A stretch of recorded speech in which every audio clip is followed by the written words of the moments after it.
Hello.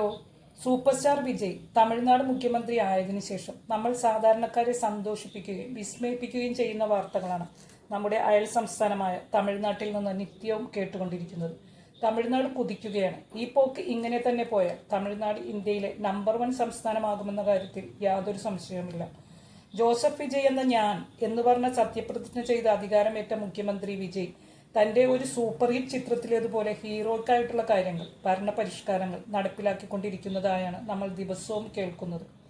അധികാരമേറ്റ അദ്ദേഹം ആദ്യം ചെയ്തത് സ്കൂളുകൾക്കും ദേവാലയങ്ങൾക്കും അരികിലുള്ള ബാറുകൾ അടപ്പിക്കുകയാണ്. നല്ലൊരു തുക ടാക്സ് ഇനത്തിൽ നഷ്ടമാവുമായിരുന്നിട്ടും അദ്ദേഹം എടുത്ത തികച്ചും അഭിനന്ദനാർഹമായ ഒരു തീരുമാനം. അതിനെ തുടർന്ന് ഇങ്ങോട്ട് സിനിമയെ വെല്ലുന്ന പരിഷ്കാരങ്ങളാണ് വന്നുകൊണ്ടിരിക്കുന്നത്. കുട്ടികളുടെയും സ്ത്രീകളുടെയും സാധാരണക്കാരായ ജനങ്ങളുടെയും ജീവിതം മെച്ചപ്പെടുത്താനുള്ള പരിഷ്കാരങ്ങൾ. അല്ലെങ്കിലും ഒരു നാടിൻ്റെ പുരോഗതി തുടങ്ങേണ്ടത് അടിത്തട്ടിൽ നിന്ന് തന്നെയാണ്. പാവപ്പെട്ട ജനങ്ങളുടെ അടിസ്ഥാന സൗകര്യങ്ങൾ, പാവങ്ങൾക്ക് ഗ്യാസ് സിലിണ്ടറും വൈദ്യുതിയും അദ്ദേഹം ഉറപ്പാക്കി കഴിഞ്ഞു. ഒരു രാജ്യത്തിൻ്റെ സ്വത്താണ് കുട്ടികൾ. അവർക്ക് മെച്ചപ്പെട്ട ജീവിത സാഹചര്യം ഒരുക്കുക, പോഷണം ഉറപ്പാക്കുക, പഠിക്കാനുള്ള കാര്യങ്ങൾ ഒരുക്കുക. ഏതൊരു നാടിൻ്റെ ഉയർച്ചയ്ക്കും ഏറ്റവും ആവശ്യമായ കാര്യങ്ങൾ. കുട്ടികൾക്ക് വേണ്ട ആവശ്യങ്ങളിലും നമ്മുടെ ജനനായകൻ ശ്രദ്ധാലുവാണ്. അവർക്ക് വേണ്ട പഠനോപകരണങ്ങൾ, യൂണിഫോമിലാണെങ്കിൽ സർക്കാർ ബസ്സിൽ സൗജന്യ യാത്ര. ഇപ്പോൾ അവരുടെ ഭക്ഷണക്കാര്യത്തിലും അദ്ദേഹം ശ്രദ്ധിച്ചിരിക്കുന്നു. കള്ളനും കൊലപാതകയും ഒക്കെ ഉൾപ്പെട്ട ജയിൽ പുള്ളികൾക്ക് ഇനിമേലിൽ ചിക്കനും ബീഫും ആടുമൊന്നും വേണ്ട അദ്ദേഹം തീരുമാനിച്ചിരിക്കുന്നു. അവർ ഇനി കഞ്ഞിയും പയറും കഴിച്ചാൽ മതി. പകരം ചിക്കൻ ഉൾപ്പെടെയുള്ള പോഷകാഹാരങ്ങൾ സ്കൂൾ കുട്ടികൾക്ക്. എത്ര നല്ല തീരുമാനം! ഏതൊരു സാധാരണക്കാരനും കേൾക്കാൻ ആഗ്രഹിച്ച വാർത്ത. ആരോഗ്യമുള്ള ഒരു തലമുറ വളർന്നു വരട്ടെ.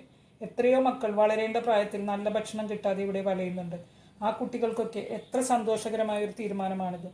അതുപോലെ പോസ്റ്ററുകളും കട്ടൗട്ടും ഇനി എവിടെയും പാടില്ല എന്ന തീരുമാനം. നഗരം ശുചീകരിക്കുകയും തൈകൾ വെച്ചുപിടിപ്പിച്ച് തണലും അതുവഴി മോടിയും കൂട്ടാനും ഇതിന് സർക്കാർ ഉദ്യോഗസ്ഥർ മേൽനോട്ടം വഹിക്കണമെന്നും ഓർഡറുണ്ട്. തമിഴ്നാട് ഇനി ശുദ്ധമായിരിക്കണം. ഓരോ സിറ്റികളും വൃത്തിയായിരിക്കണം. പാലിക്കാത്തവർക്ക് കടുത്ത ശിക്ഷ. സ്ത്രീകൾക്കെതിരെയുള്ള അക്രമങ്ങൾ തടയാൻ CCTVകളും അതിനുവേണ്ടി സിംഗപ്പൻ സ്ക്വാഡുകളും രൂപീകരിച്ചിരിക്കുന്നു. കൂടാതെ അവർ സഞ്ചരിക്കുന്ന വാഹനങ്ങളിൽ അപകട സൂചനാ ബട്ടണുകളും ഘടിപ്പിക്കുന്നു. തമിഴ്നാട്ടിലെ ജനങ്ങളുടെ ഇപ്പോഴത്തെ സന്തോഷമാണ് ഞാൻ ആലോചിക്കുന്നത്. സിനിമയിൽ അയാൾ അവരുടെ തലൈവനായിരുന്നു. ഇപ്പോൾ റിയൽ ലൈഫിലും അവരുടെ തലൈവനായിരിക്കുന്നു.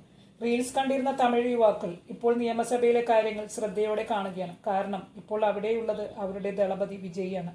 കൂടെയുള്ള മന്ത്രിമാർക്കും അദ്ദേഹം മാതൃകയാവുകയാണ്. എന്താണ് നിങ്ങളുടെ അഭിപ്രായം? കമൻറ്റ് ചെയ്യുമല്ലോ. എൻ്റെ വീഡിയോയെക്കുറിച്ചുള്ള നിങ്ങളുടെ അഭിപ്രായങ്ങളും കമൻറ്റ് ചെയ്യണം. എൻ്റെ വീഡിയോ കണ്ടതിൽ ഒരുപാട് സന്തോഷം. എൻ്റെ വീഡിയോ ഇഷ്ടമായാൽ ലൈക്ക് ചെയ്യാനും സബ്സ്ക്രൈബ് ചെയ്യാനും ഹൈപ്പ് ചെയ്യാനും മറക്കരുത്. ഇനിയും നല്ലൊരു വീഡിയോയുമായിട്ട് വരാം. അതുവരെ ബൈ.